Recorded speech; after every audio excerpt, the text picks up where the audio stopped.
এই কেসটা কতদিনে মিটতে পারে? কেপি কনস্টেবল এক্সামটা কবে হবে? তার পরিপ্রেক্ষিতে তারা জানালো যে 1 সেপ্টেম্বর তারা এক্সাইজ এসআই এএসআই এই সম্পর্কে। তো তারা বললেন। নমস্কার সবাইকে, আপনারা দেখছেন স্মার্ট নলেজ ইউটিউব চ্যানেল।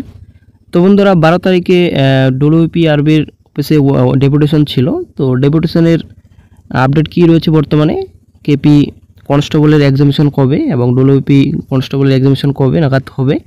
তো আজকে আমরা এই ভিডিওতে বিস্তারিত সম্পূর্ণ তথ্য আলোচনা করব।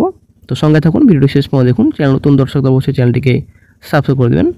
তো প্রথমে বলি, যারা ডেপুটেশনে গিয়েছিলেন তাদেরকে অসংখ্য ধন্যবাদ জানাচ্ছি। এভাবে সবার পাশে থাকার জন্য আপনাদের অসংখ্য ধন্যবাদ জানাচ্ছি। ঠিক আছে, তো বন্ধুরা, ডেপুটেশনে কি কি ছিল আপনারা অনেক দেখতে পাচ্ছেন। যেটা আপনাদের ওবিসির যেটা ছিল, ওবিসির বর্তমান যেটা কেস চলছে, তো সেটা কি আমাদের এক্সামিনেশনের উপর কীরকম এফেক্ট পড়বে, প্রভাব পড়বে, সেটা কিন্তু এখানে বলা হচ্ছে। তারপর আপনাদের ডব্লিউপি এসআই, তারপর ডব্লিউপি কনস্টেবল কেপি এক্সাম কবে নাগাদ হবে, এটা টেন্টেটিভ ডেট কীরকম রয়েছে। ঠিক আছে, টেন্টেটিভ কবে নাগাদ হতে পারে, টেন্টেটিভ ডেটের কথা বলা হচ্ছে। তারপর এখানে আপনাদের বলা হচ্ছে যে কেপি এসআই এবং সিভিল ডিফেন্স অগ্রগামী এবং আগামী যেসব রিক্রুটমেন্ট রয়েছে, নোটিফিকেশন রয়েছে, এক্সাইজ ডিপার্টমেন্টের এসআই এএসআই রয়েছে। ঠিক আছে, কবে নাগাদ প্রকাশিত হবে, এডিবিটি কবে নাগাদ আসবে অফিসিয়াল সাইটে বলা হয়েছে। ঠিক আছে, তারপর এজ লিমিটের কথা এখানে বলা হয়েছে, চলে আসছে নেক্সট ডে। তো তারপর যেটা এখানে আপনাদের দাবি ছিল যে কোনোরকম যেন নেক্সট ডে পরীক্ষাগুলোতে যেন ফ্রেশ যেন হয়, কোনোরকম যেন কোয়েশ্চেন পেপার যেন লিক যেন না হয়, এটা কিন্তু এখানে বলা হয়েছে। ঠিক আছে, তারপর যেটা আপনাদের বলা হচ্ছে, প্লিজ প্রোভাইড অ্যানুয়াল ক্যালেন্ডার। তো অ্যানুয়াল ক্যালেন্ডার কথা বলা হয়েছে ডব্লিউপি এক্সামস, তো অল এক্সামস যেটা আপনাদের অ্যানুয়াল ক্যালেন্ডার প্রকাশিত করার একটা দাবি রয়েছে। ঠিক আছে, তো অবশ্যই বন্ধুরা যারা গিয়েছিলেন অবশ্যই অসংখ্য ধন্যবাদ জানাচ্ছি আপনাদের। তো এখানে সম্পূর্ণ ডিটেলস রয়েছে আপনার। তো এই সব দাবি দেওয়া নিয়ে 12 তারিখে ডব্লিউপিআরবির অফিসে গিয়েছিল। ঠিক আছে, তো আপডেট কি দিয়েছে, তো আপডেট খুবই বন্ধুরা খুবই খারাপ। বর্তমানে যেটা কেস চলছে সেটা কিন্তু হাইকোর্ট থেকে এখন সুপ্রিম কোর্টে গেছে।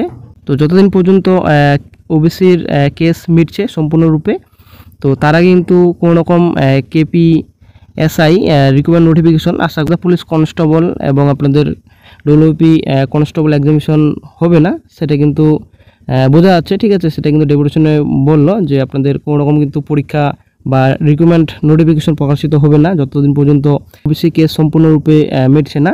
সুপ্রিম কোর্টের উপর ডিপেন্ড করবে নেক্সট ডে এক্সামিনেশন এবং রিক্রুটমেন্ট নোটিফিকেশনগুলো। ঠিক আছে, খবর রয়েছে 700+ কেপি এসআই রিক্রুটমেন্ট নোটিফিকেশন খুব শীঘ্রই প্রকাশিত হবে।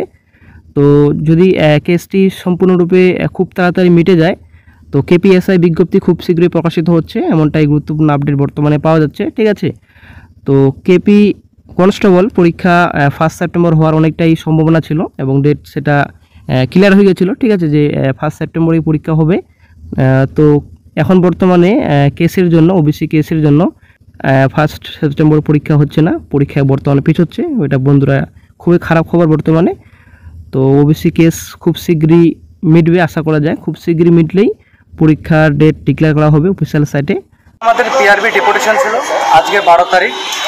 আমাদের বিশেষ কিছু দাবি ছিল যেটা আমরা চেয়ারম্যান সাহেবকে জানালাম। আমাদের প্রথম দাবি ছিল যে আমাদের কেপিএসআই যে প্রিলিমস এক্সামটা হয়েছিল তার রেজাল্ট কবে বেরোবে। তো তার পরিপ্রেক্ষিতে তারা উত্তর দিয়েছেন যে ওবিসি কিছু ত্রুটির জন্য আমাদের পরীক্ষাগুলো রেজাল্ট বের করতে অসুবিধা হচ্ছে। এইবার আমরা জিজ্ঞাসা করলাম যে এই কেসটা কতদিনে মিটতে পারে। তো সেই সম্বন্ধে স্যার জানালেন সেই জিনিসটা মিটতে এখন সেটা হাইকোর্টে তো ডিভিশন বেঞ্চে কেসটা যেহেতু চলছিল, সেখান থেকে একটা রায় দিয়েছে। এবার সুপ্রিম কোর্ট যে রায়টা দেবে তারপরে নির্ভর করছে যে কবে আমরা রেজাল্ট বের করবো। তারা যে রায়টা দেবে তারপরে আমরা দাঁড়িয়ে আছি। এবার বলা হলো যে কেপি কনস্টেবল এক্সামটা কবে হবে। তার পরিপ্রেক্ষিতে তারা জানালো যে 1 সেপ্টেম্বর তারা একটা ডেট মোটামুটি ঠিক করেছিল, কিন্তু এই ওবিসির কারণেই পরীক্ষাটা পিছিয়ে গেল। এবার সেটা কবে হবে সেটা তো নির্ভর করছে সুপ্রিম কোর্টের উপরে। তারপরে আমরা জানালাম আপকামিং এক্সাইজ এসআই এএসআই এই সম্পর্কে। তো তারা বললেন যে এই বিষয়ে তাদের কাছে এখনও কোনো উপর থেকে চিঠি আসেনি। আমরা সিভিল ডিফেন্স বা অগ্রগামী সম্বন্ধে জানার চেষ্টা করেছি, এই বিষয়ে তারা বলেছে তাদের কাছে কোনো রকম আপডেট নেই।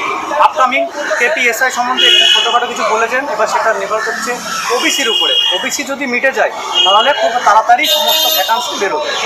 তারপরে আমরা বললাম যে স্যার চারিদিকে ইউটিউবে যে সমস্ত জিনিস আমরা শুনছি এগুলো সম্বন্ধে তখন স্যার আমাদের জানালেন যে চারিদিকে তোমরা যেটা শুনছো সেটাও আমরাই শুনছি। তা এই বিষয়ে আমরা চেষ্টা করছি যতটা ফেয়ারভাবে কিছু করা যায়, আমরা সেটা নিয়ে একটা তদন্ত করছি।